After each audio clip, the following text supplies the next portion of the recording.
Hi ළමයි කොහොමද ඉතින් ඔයාලා හැමෝම ගොඩක් ආදරෙන් පිළිගන්නවා මගේ channel එකට. ඉතින් අද වීඩියෝ එකෙන් මම අරගෙන ඉන්නේ හිතුවේ ඔයාලට මම අද දවස කොහොමද ගෙවන්නේ කියලා. ඉතින් මම අද සලෝන් එකේ උදේ ඉඳලා හවස වෙනකම් මොකද කරන්න කියලා තමයි ඔන්න අද වීඩියෝ එකෙන් අරගෙන ඉන්නේ හිතුවේ. ඉතින් මට අද උදේම facial එකක් තියෙනවා. ඊට පස්සේ මට oil treatment එකක් තියෙනවා. ඉතින් අපි බලමු මම කොහොමද මේ ටික manage කරගෙන ඊටු වැඩ ටිකක් කරන්න කියලා. දැන් ළමයි වුණ මම facial එක කරන ගමන් තමයි ඉන්නේ. ඉතින් චූටි වීඩියෝ එකක් ගත්තා ඔයාලට පෙන්නන්න. ඉතින් මේ කස්ටමර් බ්ලීචින් ක්‍රීම් එකක් ගාලා එයාගේ මුණ ගොඩාක් ඩැමේජ් වෙලා තිබුණේ. ඉතින් දැන් අපි facial කීපයක්ම කරා. ඉතින් දැන් තියෙන තත්ත්වය තමයි මේ තියෙන්නේ. ඉතින් මට මුළු මූණම පෙන්වන්න බැරි නිසා මම චූටි කැලි ටිකක් තමයි ගත්තේ. ඉතින් පේනවනේ මේ මූණ දිහා බැලුවාම ඔයාලට දැන් තියෙන තත්ත්වය. ඔන්න ළමයි මගේ facial එක ඉවරයි. ඉතින් මට තව විනාඩි 5කින් oil treatment එකක් එන්න තියෙනවා. ඉතින් මම මේ දඩ විදියේ ටක් ගාලා ඔයාලත් එක්ක පොඩි දෙයක් බෙදා ගන්න ඕන නිසා තමයි වීඩියෝ එක ගත්තේ. මට ආයේ පස්සේ වෙලාවක් තියෙද්දි දන්නේ නැහැ. ඒ නිසා ඉතින් ළමයි මම කරපු facial එකේ ඔයාලට මම දාලා තියෙනවා ටිෂු එක චූටි කළු පාට ඩොට් වගේ තියෙනවා. ඒ ළමයි black heads. ඉතින් ඒක එන්න ගොඩාක් ප්‍රධානම හේතුවක් තමයි දැන් ගොඩක් අය bleaching cream use කරනවා ළමයි. ඉතින් bleaching cream වලින් එන ආසාදන නිසා තමයි black head white heads වගේ දේවල් විශාල වශයෙන් එන්න පුළුවන් වෙන්නේ. ඉතින් මගේ customer ගේ මම කරන 6 වෙනි වතාව හෝ 7 වෙනි වතාව මම ওই facial එක කරා. ඉතින් ළමයි යාගේ මූණ සෑහෙන්න විනාශ වෙලා තිබුණේ. ඉතින් තරමක් දුරට මං හිතනවා දැන් මූණ රෙපෙයා වෙලා තියෙන්නේ කියලා. ඉතින් ළමයි කවදාවත් බ්ලීචින් ක්‍රීම් නම් යූස් කරන්න එපා. අපේ මේ උපම් පාට හරිම ලස්සනයි. නැචරල් කලර් එකක් කියන්නේ ඉතින් අර තඹ පිස්සෙක් වගේ ඉන්නේ නැතුව මේ වගේ නැචරල් ස්කින් කලර් එකක් තියෙනවා කියන්නේ ඉතින් ඒක හරි ලස්සනයි. මම හිතන්නේ ළමයි ක්‍රීම් එකක් ගාලා සුදුනයි කියලා. ඒක නා ලස්සන එනවායි කියලා. ඉතින් සුදු පාට වෙන්න ඕන නැහැ. ඕන තරම් ඉන්නවා ටිකක් තලලු කට්ටිය මාරම ලස්සන කට්ටිය. ඉතින් කවදාවත් සුදු වෙන්න බ්ලීචින් ක්‍රීම් එකක් නා යූස් කරන්න එපා. ළමයි මූණ විනාශ වෙනවා. ඉතින් මට මේ වීඩියෝ එකෙන් පොඩි පණිවිඩයක් විදිහට එකක් දෙන්න ඕන වුණා ළමයි. ඉතින් ඒ නිසා තමයි මම වීඩියෝ එකක් විදිහට මේකත් කරන්න ඉතින් ළමයි මට ඔයාලට ඔය ටික තමයි කියන්න ඕනි උනේ.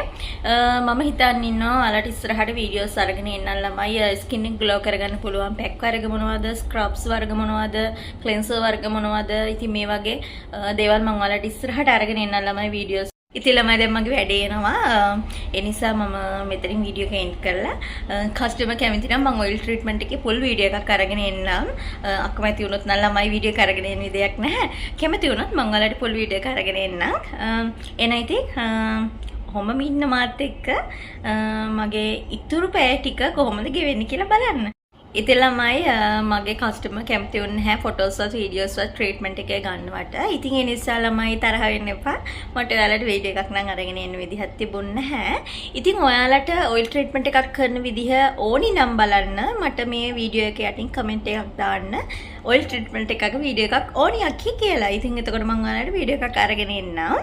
ඒ වගේම තමයි ඉතින් මගේ channel එක subscribe කරලා නැත්නම් තාම අනිවාර්යයෙන්ම subscribe කරන්න. ඊට පස්සේ bell icon එක click කරලා තියාගන්න.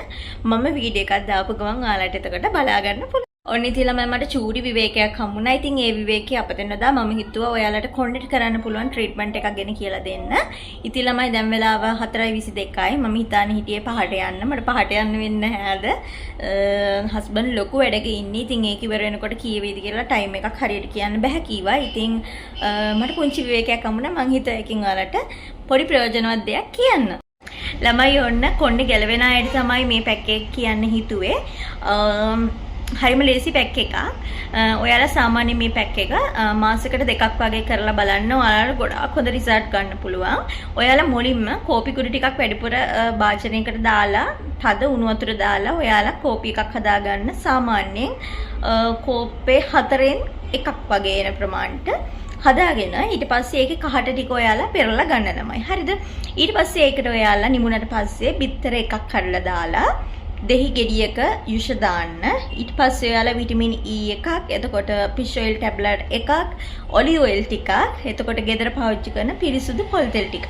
ඉතින් මේ ටික දාලා හොඳට කලවම් කරලා ඊට පස්සේ ඔයාලට පුළුවන් මේකට කන්ඩිෂනර් චුට්ටක් එකතු කරගන්න. ඔයාලා normally use කරන daily use කරන කන්ඩිෂනර් එකකිනුත් චුට්ටක් මේකට එකතු කරගන්න. ඊට පස්සේ ළමයි ඔයාලා අනිවාර්යයෙන්ම මේකට යෝගට් එකක් හෝ භාගයක් එකතු කරගන්න. ලොකු කොණ්ඩයක් නම් තියෙන ළමයි භාගයක් වගේ එකතු කරගන්න.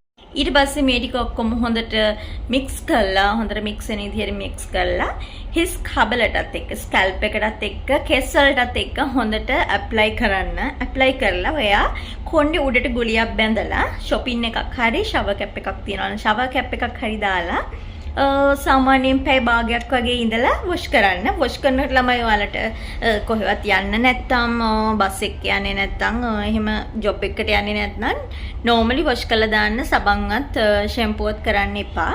ඔයාලා කොහේ හරි යනවා නම් විතරක් ෂැම්පූ කරලා හොඳට කන්ඩිෂනර් කරලා ගන්න.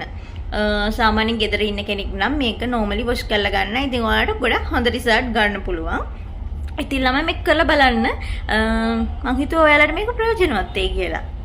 ඒ නිසා තමයි කියන්න හිතුවේ. ඉතින් මේක කරලා බලන්න. ගොඩක් හොඳ රිසල්ට් ඔයාලට ගන්න පුළුවන්. සාමාන්‍ය මාසෙකට දෙකක් වගේ කරන්න හොඳ රිසල්ට් ගන්න. ඉතින් ළමයි මේ පැක් එක විතරක් නෙමෙයි hair එකට කරන්න පුළුවන් ගොඩාක් ට්‍රීට්මන්ට් තියෙනවා. ඉතින් මම ඉස්සරහට ඔයාලට ඒවත් වීඩියෝස් අරගෙන එන්නම්. ඉතින් ළමයි මම දැන් ගෙදර යන්න තමයි හදන්නේ. ඉතින් එහෙනම් තවත් ලස්සන වීඩියෝ එකකින් ආයෙත් හම්බ වෙමු. එතකන් ඔයාලා හැමෝම පරිස්සමෙන් ඉන්න. ඉතින් ඔයාලට ඕනි වීඩියෝස් මොනවද කියලා පහලින් කමෙන්ට් එකක් දාන්න. මම ඔයාලට වීඩියෝස් අරගෙන එන්නම්. ඉස්සරහට ගේන්න ඕනි වීඩියෝස් මොනවද කියලා දාන්න අනිවාර්යෙන්ම. ඉතින් මතක් කරලා මගේ channel එක subscribe කරන්න, bell icon එක click කරලා තියාගන්න. එතකොට මම වීඩියෝ එකක් දාපු ගමන් බලන්න පුළුවන්. ඉතින් එහෙනම් ගිහිල්ලා එන්නම්. හැමෝම පරිස්සමෙන් ඉන්න. bye.